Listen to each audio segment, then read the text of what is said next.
નમસ્કાર વિદ્યાર્થી મિત્રો, આજે આપણે ધોરણ 8ના ગુજરાતી વિષયના એકમ 11 એક જાદુઈ પત્રની વાર્તાના ભાગ 5માં બાકી રહેતા પાઠના ભાગની સમજૂતી મેળવીશું. પાઠની સમજૂતી આ મુજબ છે. ઉખેડ્યો હોત તોય કહી તે જરા હસ્યા ને ઊભા થઈને અંદરની કેબિનમાં ગયા. હું ખરેખર ગભરાઈ ગયો. કુરુક્ષેત્રના મેદાનમાં મૂંઝાઈ ગયેલા અર્જુન જેવી મારી સ્થિતિ હતી, પણ મારો કૃષ્ણ નિરંજન ત્યાં હાજર ન હતો. થોડી વારે પીએ બહાર આવ્યા ને કહ્યું, અંદર જાઓ, સાહેબ બોલાવે છે. હવે તો હું ધ્રુજવા લાગ્યો. ઘડીભર તો મને થયું કે અહીંથી નાસી છૂટું, પણ એમ કરવામાં હિંમત ચાલી નહીં. ફાંસીની ખોલી તરફ જતો હોઉં તેમ ઘસડાતા પગે હું અંદર ગયો. અંદર સાહેબ બેઠા હતા. હું અંદર ગયો ત્યારે એ પત્ર ઉકેલવામાં મશગુલ હતા. હું જઈને ઊભો રહ્યો એટલે કહે, બેસો. હું બેઠો એટલે એમણે પૂછ્યું, તમે વેદ સાહેબને કેવી રીતે ઓળખો? મશગુલ એટલે તલ્લીન. પીએ કહે છે, ઉકેડ્યો હોત તોય કંઈ વાક્ય અધૂરું મૂકી થોડું હસી અને ઊભા થઈ અને અંદરની કેબિનમાં જાય છે. ને લેખક કહે છે, હું તો ખરેખર સાચે જ ગભરાઈ ગયો. જેમ કુરુક્ષેત્રના મેદાનમાં મૂંઝાઈ ગયેલા અર્જુનની સ્થિતિ હતી તેવી સ્થિતિ અત્યારે મારી હતી, પરંતુ મારો કૃષ્ણ જેવો મિત્ર નિરંજન ત્યાં હાજર ન હતો. થોડી વાર પછી પીએ બહાર આવ્યા અને કહ્યું કે અંદર જાઓ, સાહેબ તમને બોલાવે છે. અને પછી તો હું ધ્રુજવા લાગ્યો. ઘડીભર તો થોડી વાર માટે તો મને થયું કે અહીંથી નાસી છૂટું, ભાગી જાઉં, પણ એમ કરવાય હિંમત ચાલી નહીં. ફાંસીની ખોલી તરફ જતો હોઉં તેમ ઘસડાતે પગે એટલે જબરદસ્તીથી હું અંદર ગયો. અંદર સાહેબ બેઠા હતા. હું અંદર ગયો ત્યારે એ પત્ર ઉકેલવામાં, એમાં શું લખ્યું છે એ જાણવામાં મશગુલ હતા. હું જઈને ઊભો રહ્યો એટલે મને કહ્યું કે બેસો.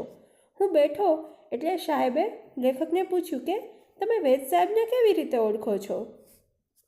મારા મિત્ર નિરંજન વેદના એ કાકા થાય. મને લાગ્યું કે પત્રની અસર થઈ રહી છે. એમ? નિરંજન તમારો મિત્ર છે? સારું, આ પત્ર તો મારો જ છે, મારા જ અક્ષર છે. સ્વગત બોલતા હોય એમ કહ્યું, પણ શું લખ્યું છે તેનો અત્યારે ખ્યાલ નથી આવતો.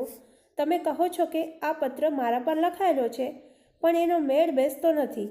મેં મારી જ ઉપર કદી પત્ર લખ્યો હોય એવું મને યાદ આવતું નથી. આ સાંભળીને મને તો ધરતી ફરતી લાગી. સાહેબના ટેબલ પર પડેલા પાટિયા પર મારી નજર પડી. લખ્યું હતું M.G. વેદ. મારું નસીબ મને ખુદ વેદ સાહેબ પાસે જ ખેંચી લાવ્યું હતું. મેં નિરંજનને વાત કરી હોત તોય આ ઘોટાળો ન થાત. જો કે વેદ સાહેબ તો હજુ પત્ર ઉકેલવામાં જ પ્રવૃત્ત હતા. થોડી વાર પત્ર સામે જુએ, વળી મારી સામે જુએ, પછી જાણે સ્વગત બોલતા હોય એમ ફરી બોલ્યા, મેં નિરંજનને એના કોઈ ભાઈબંધ માટે આવો પત્ર લખી આપ્યો હોય એવું એ યાદ નથી આવતું, પણ આ લેટર પેડને અક્ષર તો મારા જ છે. માત્ર પત્ર કોને ઉદ્દેશીને લખ્યો છે તેનો ખ્યાલ નથી આવતો. આ જો ખ્યાલ આવે તો કંઈક સમજાય, પણ ઓલરાઈટ, તમારે કામ શું છે? સાહેબ, મેં અહીં ક્લાર્કની નોકરી માટે અરજી કરી છે. ઓહો, એમ વાત છે? અઠવાડિયા પછી તપાસ કરજો. લેખક કહે છે કે મારા મિત્ર નિરંજન વેદના એ કાકા થાય છે. મને લાગ્યું, એટલે કે લેખકને લાગ્યું કે પત્રની અસર થઈ રહી છે. એમ? નિરંજન તમારો મિત્ર છે? એમ વેદ સાહેબ લેખકને પૂછે છે અને કહે છે કે સારું, આ પત્ર તો મારો જ છે, અક્ષરે મારા જ છે. એમ સ્વગત એટલે કે પોતાની રીતે જ પોતાને જ કહેતા હોય એમ કહ્યું, પણ શું લખ્યું છે એનો અત્યારે ખ્યાલ આવતો નથી. તમે કહો છો કે આ પત્ર મારા પર લખાયેલો છે, પણ એનો મેળ બેસતો નથી. મેં મારી ઉપર જ કદી પત્ર લખ્યો હોય એવું મને યાદ આવતું નથી. અને આ બધું સાંભળીને તો લેખકને લાગ્યું કે જાણે ધરતી ફરતી હોય, બધું જ ઘૂમી રહ્યું હોય એવું એમને લાગે છે. સાહેબના ટેબલ પર પડેલા પાટિયા પર લેખકની નજર પડી, જેમાં લખ્યું હતું M.G. વેદ, અને લેખકને લાગે છે કે એમનું નસીબ જ એમને વેદ સાહેબ પાસે ખેંચી લાવ્યું હતું. એમણે જો નિરંજનને વાત કરી હોત તોય આ ઘોટાળો ન થાત. જોકે વેદ સાહેબ તો હજી પત્ર ઉકેલવામાં જ પ્રવૃત્ત હતા, એમાં જ રોકાયેલા હતા. થોડીવાર પત્ર સામે જુએ અને વળી લેખક સામે જુએ. પછી ફરી પાછા જાણે સ્વગત એટલે પોતાને જ મનમાં બોલતા હોય એમ બોલ્યા કે મેં નિરંજનને એના કોઈ ભાઈબંધ માટે આવો પત્ર લખી આપ્યો હોય એવું યાદ તો નથી આવતું, પણ આ લેટર પેડને અક્ષર તો મારા જ છે, પરંતુ માત્ર પત્ર કોને ઉદ્દેશીને લખ્યો છે એનો ખ્યાલ નથી આવતો. એ જો ખ્યાલ આવે તો જ કંઈક સમજાય. પણ ઠીક છે, તમારે શું કામ છે?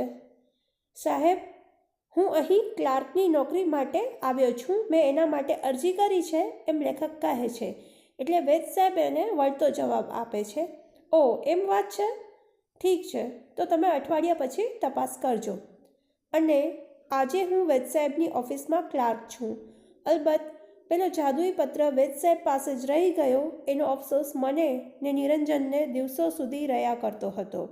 ને લેખક કહે છે કે આ વેદ સાહેબના જાદુઈ અક્ષરોની જ કૃપા છે કે જેને લીધે આજે હું એમની ઓફિસમાં ક્લાર્ક છું. પરંતુ નિરંજનને અને લેખકને એ જ વાતનો અફસોસ છે કે જાદુઈ પત્ર વેદ સાહેબ પાસે જ રહી ગયો અને એનો એ અફસોસ એમને દિવસો સુધી રહ્યા કર્યો હતો. અહીં આપણી એકમ 11 એક જાદુઈ પત્રની વાર્તાની સમજૂતી પૂરી થાય છે. ફરી મળીશું નવા વિડીયો સાથે. આભાર.